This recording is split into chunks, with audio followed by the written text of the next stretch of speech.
ಸುಲಭವಾಗಿ ವೆಜ್ ಕುರ್ಮಾ ಮಾಡುವ ವಿಧಾನ. ಮೊದಲಿಗೆ 1/4 ಕಪ್ ಕೊಬ್ಬರಿ, 8ರಿಂದ 10 ಗೋಡಂಬಿ, 4 ಮೆಣಸಿನ್ಕಾಯಿ, ಇದ್ರ ಜೊತೆಗೆ ಸ್ವಲ್ಪ ಗಸಗಸೆನ ಹಾಕ್ಕೊಂಡು ಚೆನ್ನಾಗಿ ಮಿಕ್ಸಿ ಮಾಡಿ ಈ ಥರ ಪೇಸ್ಟ್ ಮಾಡಿ ಇಟ್ಕೊಂಡಿರಬೇಕು.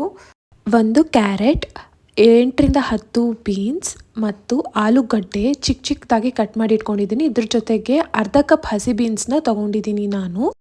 1.5 ಸ್ಪೂನ್ ಶುಂಠಿ ಬೆಳ್ಳುಳ್ಳಿ ಪೇಸ್ಟ್, 1 ಟೊಮ್ಯಾಟೊ, 1 ಈರುಳ್ಳಿ ತೊಗೊಂಡಿದ್ದೀನಿ. ಪಲಾವ್ ಎಲೆ, ಚಕ್ಕ, ಲವಂಗ, ಏಲಕ್ಕಿ, ಕಸ್ತೂರಿ ಮೇಥಿ, ಸೋಂಬೀಜ ತೊಗೊಂಡಿದ್ದೀನಿ. 4 ಟೇಬಲ್ ಸ್ಪೂನ್ ಎಣ್ಣೆ ತೊಗೊಂಡಿದ್ದೀನಿ. ಇವಾಗ ಇದಕ್ಕೆ ಪಲಾವ್ ಎಲೆ ಅದೆಲ್ಲ ಹಾಕಿ ಉರಿಯೋಕ್ಕೆ ಬಿಡ್ತೀನಿ. ಚೆನ್ನಾಗಿ ಮಿಕ್ಸ್ ಮಾಡಿಕೊಂಡು ಎಣ್ಣೆಯಲ್ಲಿ ಉರಿಯೋಕ್ಕೆ ಬಿಡಬೇಕು.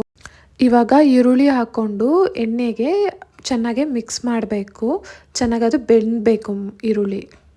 ಇವಾಗ ನೆಕ್ಸ್ಟ್ ಟೊಮೆಟೊ ಹಾಕ್ಕೊಂಡು ಎಣ್ಣೆಯಲ್ಲಿ ಚೆನ್ನಾಗಿ ಮಿಕ್ಸ್ ಮಾಡಿಕೊಂಡು ಮೆಲ್ಟ್ ಮಾಡಿಸ್ಕೋಬೇಕು ಟೊಮೆಟೊನ.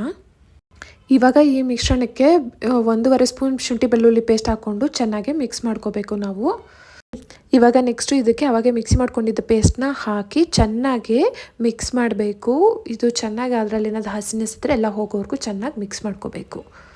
ಇವಾಗ ನಾವು ಕಟ್ ಮಾಡಿ ಇಟ್ಕೊಂಡಿದ್ದ ತರಕಾರಿನೆಲ್ಲ ಹಾಕಿ ಚೆನ್ನಾಗಿ ಮಿಕ್ಸ್ ಮಾಡ್ಕೋಬೇಕು. ಮತ್ತು ಸ್ವಲ್ಪ ಉಪ್ಪು ಹಾಕ್ಬಿಟ್ಟು ಫುಲ್ಲಾಗಿ ಮಿಕ್ಸ್ ಮಾಡ್ಕೋಬೇಕು. ಆ್ಯಕ್ಚುಲಿ ಇದರಲ್ಲಿ ನಿಮಗೆ ನೋಡಿದ್ರೆ ಉಪ್ಪು ಹಾಕಿರೋದು ಕ್ಲಿಪ್ ಇಲ್ಲ, ಬಟ್ ನೀವು ಉಪ್ಪು ಹಾಕ್ಕೊಂಡು ಚೆನ್ನಾಗಿ ಮಿಕ್ಸ್ ಮಾಡಬೇಕು.